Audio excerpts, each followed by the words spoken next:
Hello world! We are here to reveal the most important and influential person on Cointelegraph's first ever top 100 list. He grew up in a small village without electricity or running water. He's 99.99999% sure we are all living in a simulation, and his favorite color is black. And the #1 spot goes to... I'm so excited! From Binance. Oh, really? Thank you so much. I'm really honored. I spoiled the surprise, maybe? Sorry. Sorry about that. Anyway, my first question is, what is that you're particularly personally proud of having done in the previous year, 2019? First of all, thank you for ranking me as the #1. I'm really, really honored and I'm really flattered. I think I got chosen probably because what Binance did and what the Binance team did.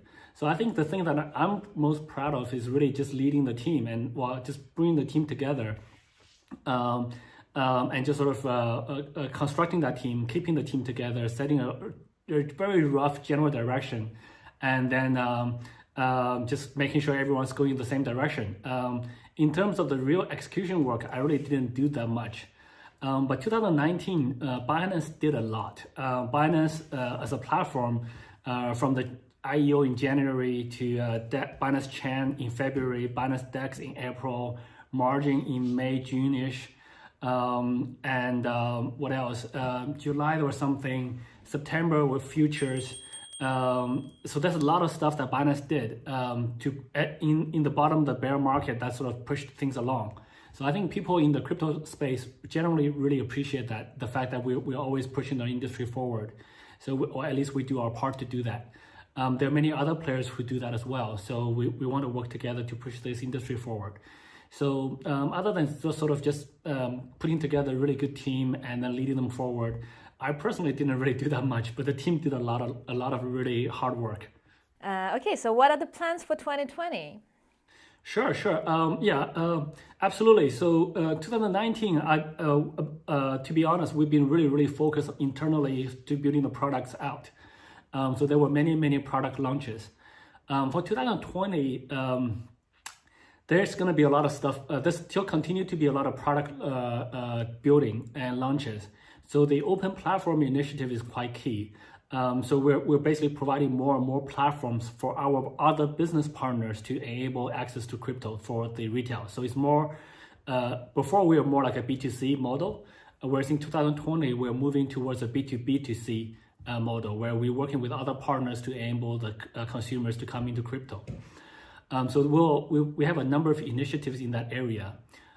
We continue to pushing futures, which is a very low cost way of trading. It is somewhat high risk in terms of the liquidations. It requires a different mentality of trading. So you don't want to put all your funds in one order. So you want to split them up a little bit. But futures, it is really a much cheaper way to trade, both in terms of trading fees as well as capital requirements to trade. So we're pushing futures very aggressively, and we're also doing something that other people are not doing with futures traditionally. We're enabling futures for many of the altcoins. So this is typically very difficult to do, but our system has been relatively stable, and we have some advances in terms of how to handle liquidity. So we're doing that now. We have a very large focus on global fiat expansion, so penetrating and covering global markets. So we want to turn on fiat access in 180 different countries, and I believe a large part of this we will have to rely on our partners, and hopefully Binance Cloud can help with that as well. So those are sort of the very high level plans. There's a lot more details to it, but I can ramble on for a long time, so I don't want to take too much time. What about personal plans for this year? Personal plan, I don't really have a lot.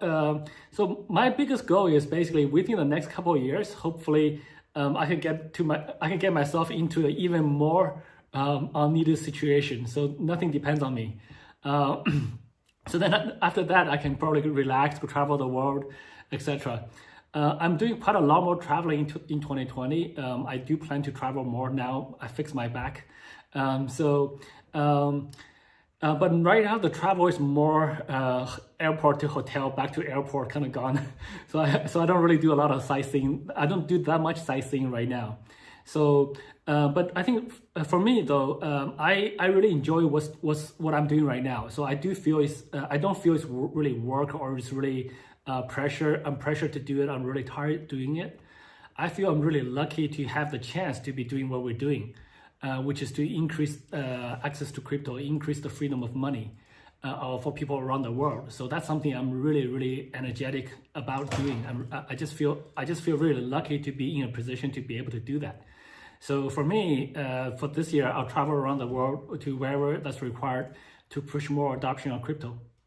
Okay, so you're famously workaholic, you're also famously minimalistic. No big houses, no yachts, not even a suit.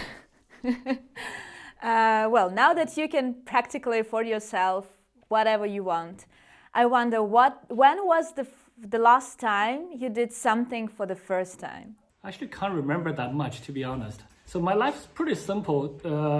I haven't done anything crazy in the last couple of years. How did you celebrate the New Year? On New Year, I stayed home, so I didn't go out to celebrate. Actually, I slept before New Year. I slept like before 12. That's a very rare time for me. It's actually quite rare for me to sleep before 12, before midnight. But actually on that day, I got tired and just, it's just another day. I recently passed my birthday. I didn't celebrate either. So I had a normal dinner with the people I have dinner with all the time. I'm not materialistic because it's kind of hard to carry. Anything that's physical, anything that's like tied down, it's kind of hard to carry and not mobile. I like to keep mobile. I like to be able to sort of move to living in a different city every month if I want to. So that aspect of really appeals to me. And with the shared economy, it's so much easier now, right? So you don't need a car. You have Uber everywhere. You have Airbnbs. You have like service apartments. So you don't need that. I don't need to buy a house. And I don't like boats. So if I've been boat, but if I want to take a boat ride, I'll rent it. You'll be fine. So I don't feel the need to own a lot of stuff to have a really complicated life. Just keep everything simple. Great, really inspiring. Okay, but we all know that you took a big risk when you sold your house that you had in 2014, if I'm not mistaken, yeah, to go all in on Bitcoin.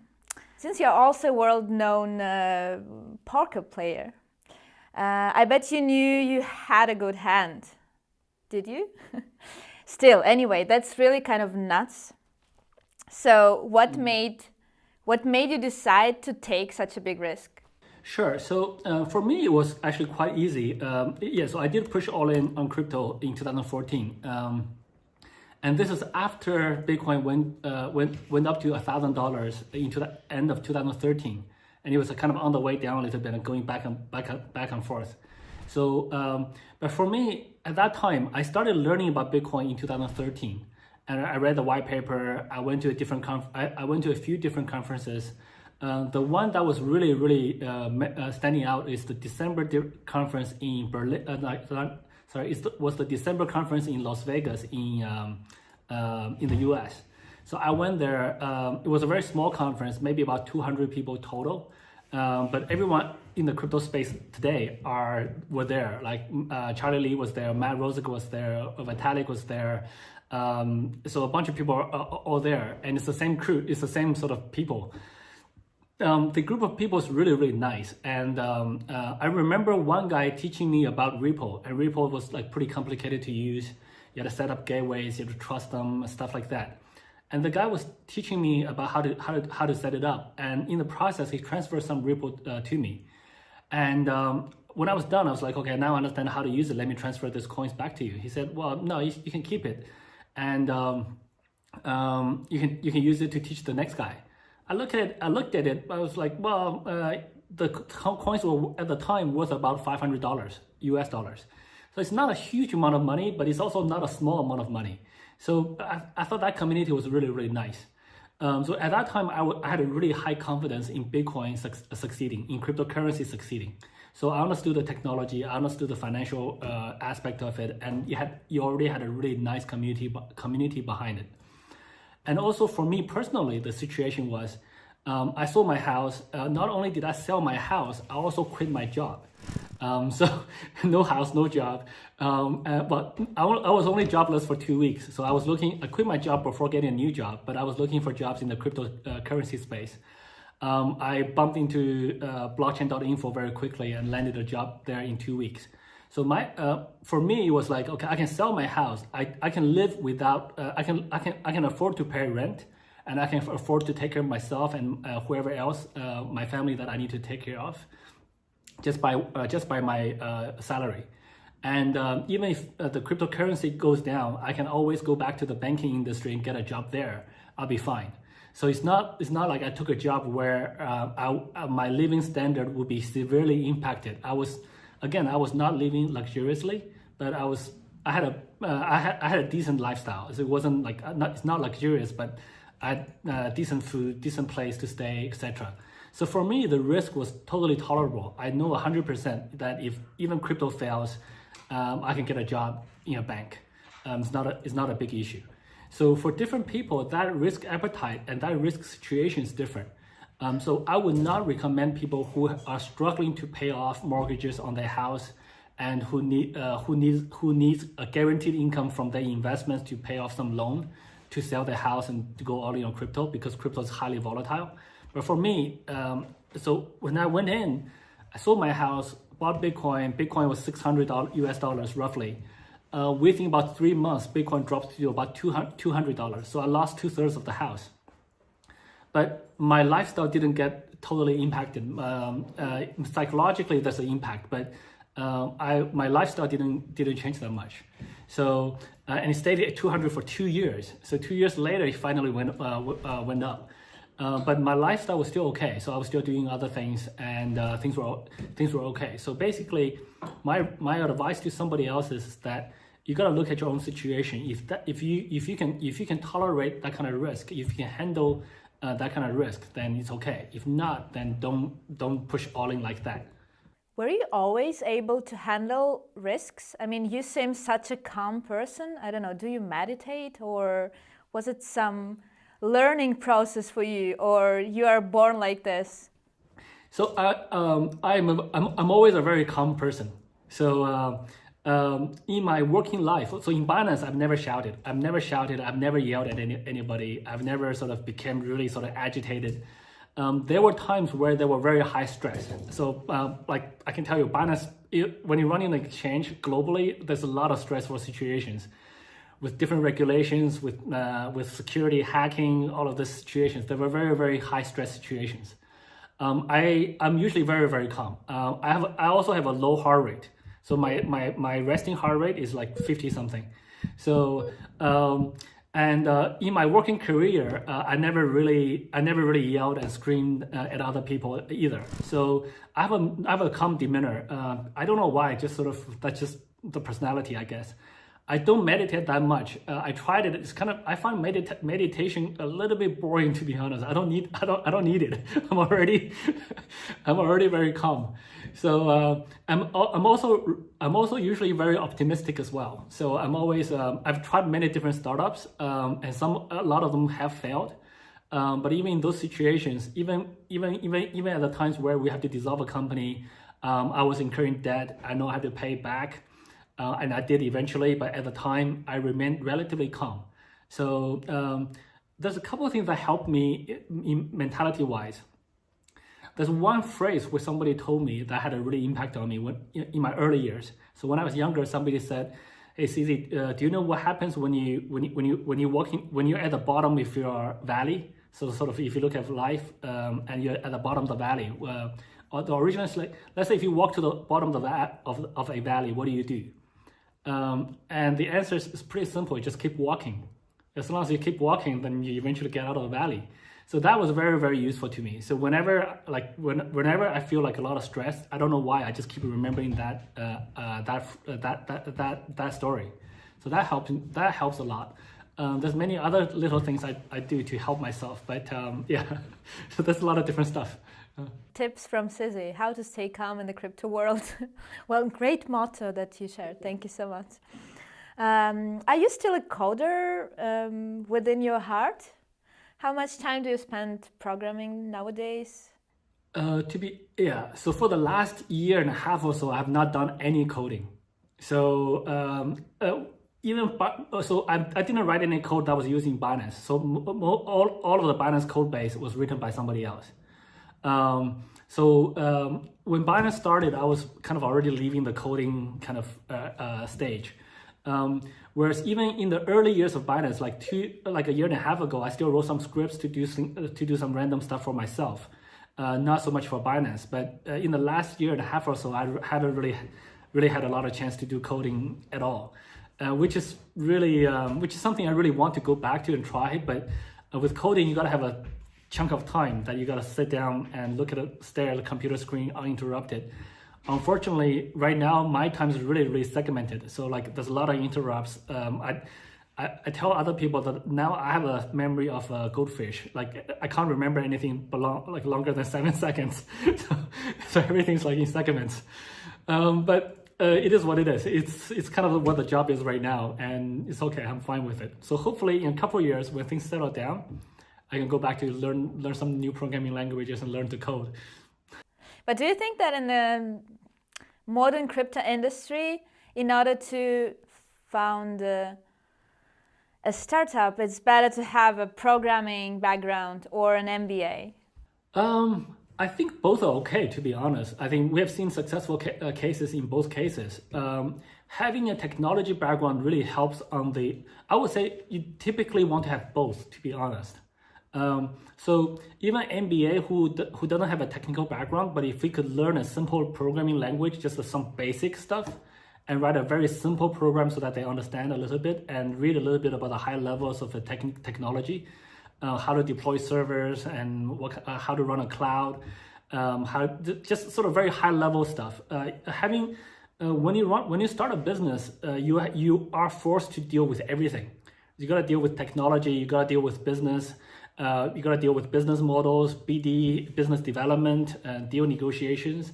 You got to deal with marketing. You got to deal with service, customer service, or post-product sales service. You got to deal with compliance, legal, accounting, finance, HR. So you have to deal with a lot of these things. I would say I'm definitely not an expert in any of those areas. But as an entrepreneur or like a CEO or a leader of an organization, you have to know a little bit in each place. So I definitely come from a stronger tech background, but I've been doing startups for 10, 15 years before I started Binance. So I do have a little bit of the business acumen sort of through experience. And then the other stuff, like all the HR, admin, finance stuff, they're important as well. So I'm not super strong in any of those areas. So I rely very heavily on our back office staff for those areas. So I think basically you need a little bit of everything when you want to run a startup. 2 years ago, you told us that you try very hard not to be number one because it entails a lot of problems, stress, as you said also today, especially with regulators. So do you still agree that it's difficult?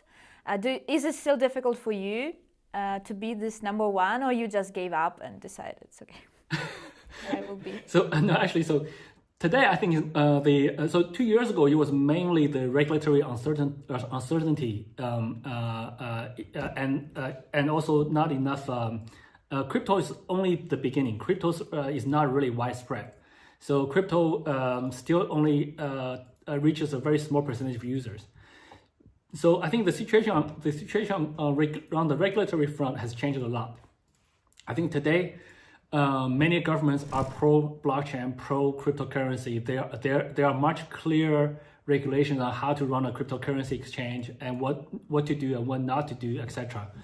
There's still a lot of room to improve, and there's just a lot of uncertainties, but today is much better than 2 years ago. So I think today it's okay to sort of push forward, get market share, and you will not be the lonely one at the top, then all the regulators go to you. But today, it's actually much harder to do that because there are a lot of exchanges all over the world, and you have to compete with literally thousands, to be conservative, even probably more exchanges all around the world. So I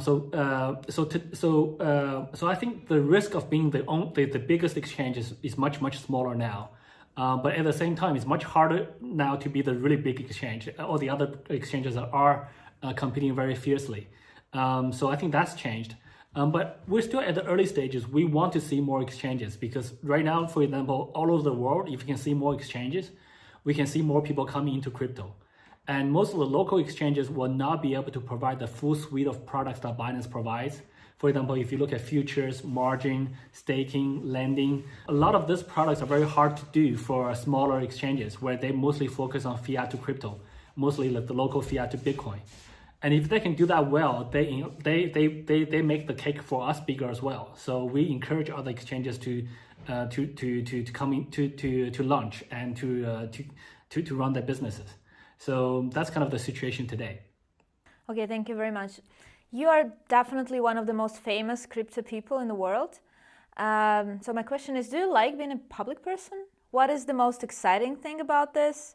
And what is the biggest challenge for you?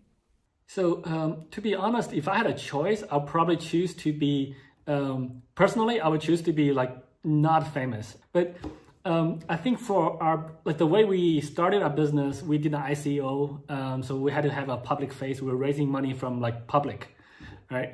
So we raised money from like 20,000 people. So we need a public face. And for Binance to continue to grow, having a face does help. I was actually hoping there would be a better face, to be honest. I don't think I'm a very good public speaker.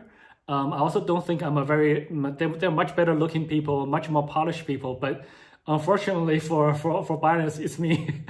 so Binance is kind of stuck with me for now. That is not true. You are a great speaker. Yeah, so public speaker. Yeah, so but I think because we do hold custody of the funds. So Binance.com is a custody exchange. We hold custody of people's crypto, and having a face is really helpful for establishing that trust. That's just human psychology.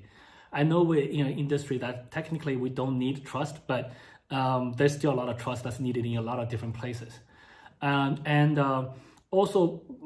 Almost every other Binance person doesn't like to be too public. They all like to be like really, they're already heads down, working on building products. So I'm kind of forced to be the public face. So I'll do what I can. Okay. If you could clone yourself or make a digital copy of yourself and like make this other you do everything that you do now and be free to do whatever you want, what will it be? I would love to. I would love to clone to make a clone to do all the work. I think I'll make a lot of clones to do a lot of work, and then we can do like 10 different interviews at the same time. Great. I should clone myself also, as well then. But it's not possible right now. But also, if I really freed myself up, I think most likely. I am quite interested in two other aspects. Number one is biology, actually biotech.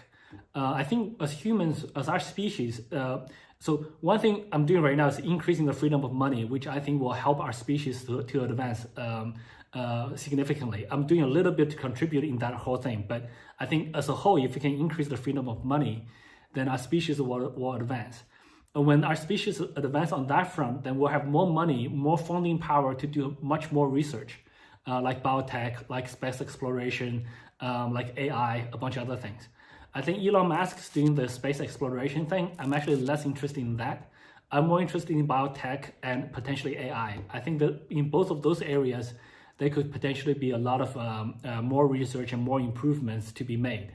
I think I would want to do, there's a lot of people doing AI already, so I think I may want to, if I have nothing else to do, I may want to do look into biotech as sort of the next thing to look at, learn about, potentially invest in a few different startups or research projects, etc. That could potentially help us to understand ourselves better and cure some of the diseases better, etc.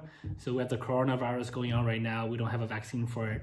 I'm sure the vaccine will come in due time, but maybe we can help fund it to speed it up.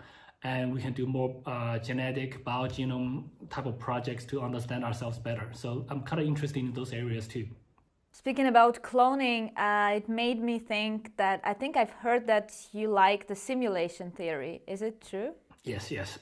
So I believe 100% we're living a simulation. Well, basically 99.99999% we're living a simulation. So mathematically, it's basically 100%. And what does it mean? Like for you as a person who creates a whole empire within an industry, what does it mean that we are living in a simulation? Sure, sure. So let me share this a little bit. So the reason I believe in simulation, I believe we are in a simulation is the world we're taught in, we have I don't know, a couple 100 billion years of history. And so that's the time span that I think our universe kind of exists. And if I look at my life, when I was born, there was no running water. There's no electricity. I was born in a little village. And then when I was a kid, I was pumping like water out of the well. Later on, we had running water, we had electricity, we had computers, we had cell phones, we had AI. We now have Alexa, all this advanced stuff. But that just happened in the short history over the last 40 years. And if I think about the next 40 years, would it happen where would it be possible for me to say, hey, I want to lie down there and I want to simulate my life again? I think we probably will be able to do that. And there are other simulations that's going on as well. For example, we simulate, say, if you look at Nintendo Super Mario, we can simulate the guy moving forward and moving backwards. The tricky part is I don't know what kind of simulation we're in. Are we being simulated by a higher being in a different dimension, or are we just sleeping there, dreaming, simulated by ourselves or our own kind? But either way, both of those simulations are possible, are guaranteed within 100 years from now. And if you look at, like, say, 100 years, let's say 500 years, right? So in 500 years, that's guaranteed to be possible with the speed that technology is advancing right now.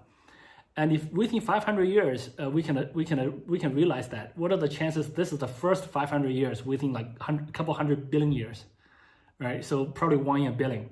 If you do 1 in a billion, then mathematically it's 99.9999% that we're in a simulation, and mathematically, especially 100% we're in a simulation. But whether we're in a simulation or not, it doesn't matter too much, to be honest. It does have some impacts on how you think about life.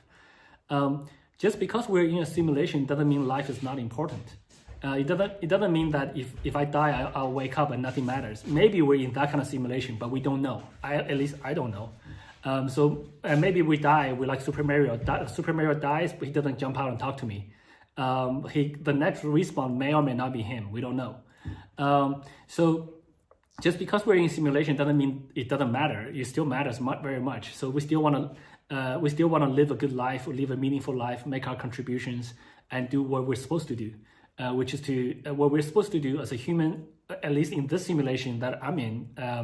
I believe that human species are supposed to help other almost any animal species are designed to help other animal of the same species. So we're designed to help other people. So we're designed to help ourselves and help others. And what about climate and nature? Like, does it mean that actually climate change doesn't exist within the simulation theory? It probably means that it does exist. So the tricky part is we don't know what kind of simulation we're in. So we could be in a simulation only some things are partially simulated and some things are not simulated. And even if we're in a full simulation where everything's simulated, the climate problem is still a problem that was thrown to us.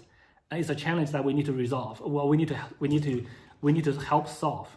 So even if it's a full simulation, everything in the simulation still matters. There's a coronavirus that matters. There's a flooding in places. The climate changes. All of those things are challenges that's thrown our way, and we should try our best to help where we can. It doesn't mean that we're able to solve every problem. Even if you're in a game, you don't solve every puzzle. But I think the current simulation we're in, we should do our best to the ability that we can. And for me, it doesn't mean I will solve every problem. I'll just focus on a few problems where I can make the most impact. So, but that's how I believe. That's why I do believe in simulation theory very strongly. And but it doesn't. There's another aspect of the simulation theory have an impact on the way you view this world and life. Especially with the early topic you talked about when you deal with how do you deal with difficult situations, stressful situations, etc. Sometimes you say, well, it's just a simulation, it's just a game. You just gotta keep doing what you're supposed to do. And there are certain parts of luck, there are certain part of randomness, and there are certain part of maybe designing the simulation that will set you back. So all of those things are present. But your role, or at least my role in here, is just to do the best I can. So I just gotta keep put one foot in front of the other and keep marching forward. So that simulation theory takes a much lighter view. I'm not the center of the universe, but I'm here to do what I'm supposed to do, and let's just do what I'm supposed to do. So it makes life a lot easier, actually. That's fascinating. Thank you so much. Okay, last 5 minutes I wanted to dedicate to some lightning questions. Sure. Not in terms of lightning networks, but in terms of flash questions. Sea or mountains? I probably choose mountains if you ask randomly like that, but I do like ocean sports as well. I do like a lot of the ocean sports. Okay, beer or wine? Beer. St. Valentine's or a usual day? A usual working day, yeah. I didn't doubt about that. McDonald's or Burger King? Burger King, because at least some of them accept Bitcoin and Binance Coin. Great, okay. Black or yellow? Black. Okay, because we share the same colors within our logos, Yes. Actually, I have a Cointelegraph hoodie, and the color scheme is the same. Yeah. Okay, snowboard or work? I think now it's mostly work. I really enjoy snowboarding, but you can't snowboard all the time. You can do like a couple days a year. Yeah, it's good enough. Okay, the last question: simulation or reality? It's definitely simulation. Yeah, we are in a simulation. There's no reality. Thank you so much. There is no reality, but there is CZ, the winner of Top 100 of Cointelegraph. And I'm very happy to have passed this hour with you. Thank you so much. That was a great pleasure. Thank you so much for having me. Cheers. Thank you. Thank you, everyone. This was CZ. And check the full article on Cointelegraph.com. And don't forget to like, subscribe, and hodl. Cointelegraph. Like, subscribe, and hodl.